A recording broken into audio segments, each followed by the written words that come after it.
मातृभूमि न्यूज, मातृभूमि की आवाज, मातृभूमि के लिए। અકસ્માતને આમંત્રણ આપવા શહેરમાં પોતાના વાહન ઉપર વ્હાઇટ લાઇટ લગાડીને ફરતા વાહન ચાલકો વિરુદ્ધ ડીસીપી વિજયસિંહ ગુર્જર દ્વારા દંડાત્મક કાર્યવાહી કરવામાં આવી હતી અને 20 જેટલા વાહન ચાલકો પાસેથી દંડ લેવાની સાથે તેમને વ્હાઇટ લાઇટના ખતરાઓ અંગે જાણકારી આપીને જાગૃત કરવામાં આવ્યા હતા। સુરતમાં પહેલીવાર આવી કાર્યવાહી કરવામાં આવી છે। શહેરમાં એક બાજુ રસ્તાઓ પર લાખોની સંખ્યામાં વાહનો દોડતા હોય છે। આ પરિસ્થિતિ વચ્ચે કેટલાક જીવલેણ અને ગંભીર અકસ્માતો પણ થતા હોય છે।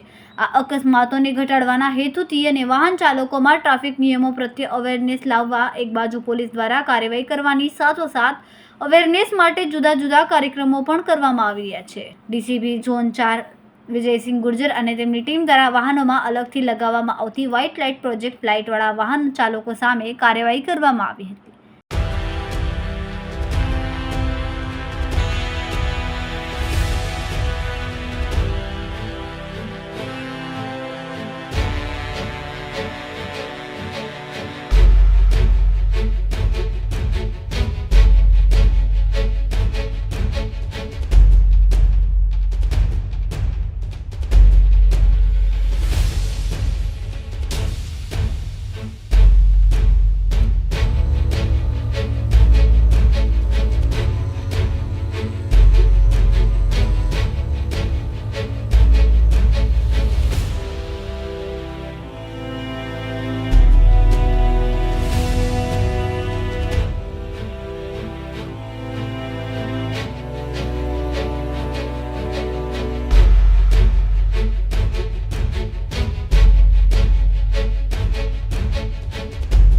ખૂબ જ ટૂંકા સમયમાં માતૃભૂમિ ન્યૂઝ ઓટીટી પ્લેટફોર્મ અને મેગા સિટીમાં કેબલ નેટવર્ક સાથે જોડાઈ જશે, તો જોતા રહો માતૃભૂમિ ન્યૂઝ।